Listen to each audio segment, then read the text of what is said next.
In a luxurious villa in Bangkok, a man was working in his laptop when suddenly the sound of a loud accident came from outside interrupted him. But he was unknown of that his lavish lifestyle was about to come to an end in just a few minutes. The police forces of 7 countries had been waiting for this day for years. It was the morning of July 5th, 2017 in Bangkok, and the man about whom we are talking about is not an ordinary individual. He was a multi-millionaire but living an extraordinary opulent life. To the world, he appeared to be a software developer, but in reality, he was known as the king of the dark web. For years, he had kept his identity hidden. However, a small mistake cost him everything: his properties, his money, his luxury cars, and even his life. What was that tiny slip-up that led to his downfall? Welcome back. Today we take you back to 2010 when the dark web was gradually emerging. The dark web is the hidden side of the internet where all kinds of illegal activities take place. From drugs and weapons to contract killings, all sorts of illicit businesses operate here.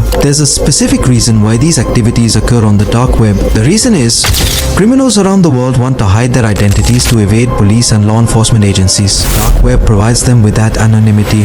Just as we use browsers like Google Chrome for normal internet surfing, but special browsers are used to access the dark web. These browsers are designed to keep users' identities hidden, and using a tracking of cryptocurrency is nearly impossible for authorities.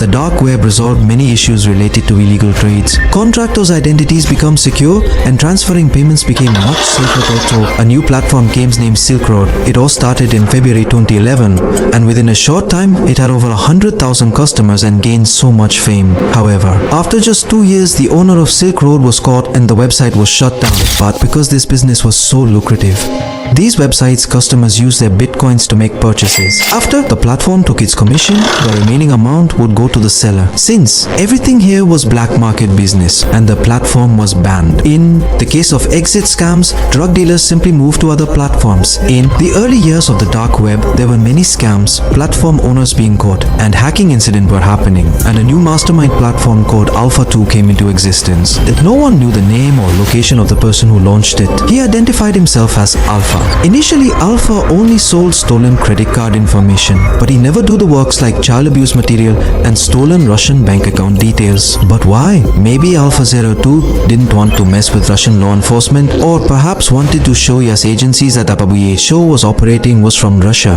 Within a year, there were over 200,000 customers and over 40,000 sellers conducting black market business peacefully. By 2017, Alphabay had over 300,000 listings and daily sales of around $500,000. Alpha 02 had become so much popular. Alphabay had become the largest marketplace on the dark web, earning the trust of dealers and customers alike. Meanwhile, law enforcement agencies worldwide were eager to uncover Alpha's true identity, hoping to know the data center and shut down the platform, potentially leading to Alpha 02.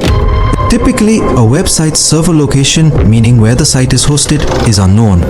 This made it nearly impossible for American investigators to reach Alphabay. Hence, they started buying drugs on Alphabay's normal users, hoping a dealer would make a mistake. But the Alphabay owner knew all the tricks to survive in this dark world. Over the years, he hadn't made a single mistake that would give authorities any clue.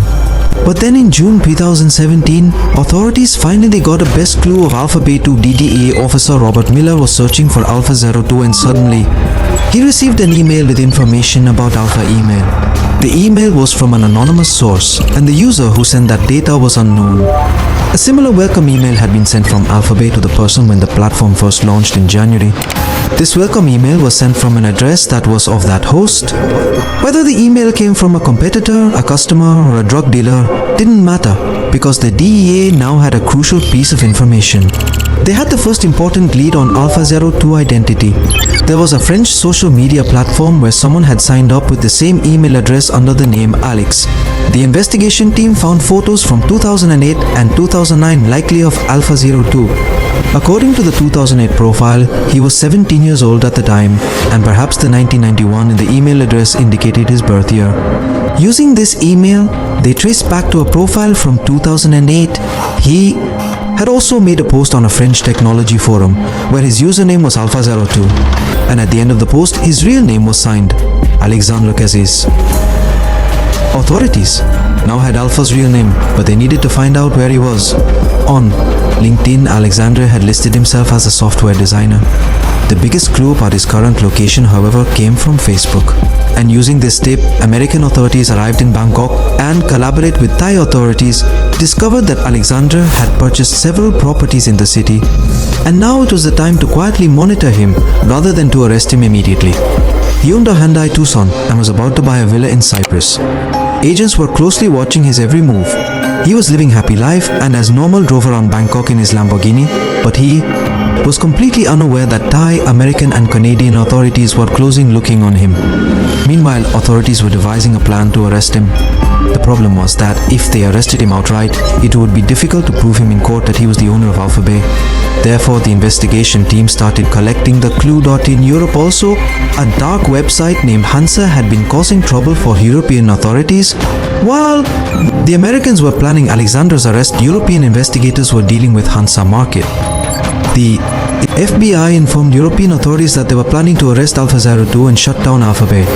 American, European and German authorities, along with agencies from 7 countries, decided to coordinate their efforts in what they called Operation Bayonet. They decided not to arrest him until they had full control over Hansa Market. This clever strategy was based on the fact that when one dark website is shut down, dealers and customers simply move to another site. And when they would capture both the dark web platform, then in this case, Hansa Market would also be under European authorities' control. This way they could capture thousands of dealers. Operation Bayonet was essentially a honeypot trap. Alexandre Cazes, meanwhile, had no clue what was about to happen. He continued living his life as it was. European authorities simultaneously raided Hansa Market's data center in the Netherlands and arrested its administrators in Siegen and Cologne, Germany. They kept this news secret so that the customer of his platform will not go anywhere and Alexandre will not know about it. They also started preparations to arrest Alexandre in full swing. The DEA, FBI and Thai authorities wanted to catch Alexandre red-handed with his laptop and mobile phone open. To achieve this, they planned a trick. That trick was to create a diversion that would cause Alexandre to leave his devices unlocked. Fortunately, the plan worked perfectly. On the morning of July 5, 2017, a Toyota Camry crashed into Alexandre's gate. And the person who was driving a car was also an officer, and it was the part of their plan so that Alexandre, the control panel of Alphabay, open on his laptop on and mobile without turning locked. And when he came outside to see what happened to his house with the car that hit his door of the house, thought Alexandre. Cazes was caught red-handed. Authorities seized his laptop, copied all his passwords and confiscated his cars and properties, but that was not a nice thing to arrest him because just a week after his arrest, Alexandre hanged himself in his cell without going to court. A single small mistake had cost the king of the dark web everything, including his life. Meanwhile, Alphabay was shut down. Thousands of dealers were also captured, and a week later, Hansa Market was permanently closed. On that same day, the US Department of Justice held a press conference to officially announce the success of this operation and the takedown of 2 major dark web platforms. I hope that every one of you liked this video. So if you like this video, subscribe to our channel to see this type of videos in future too.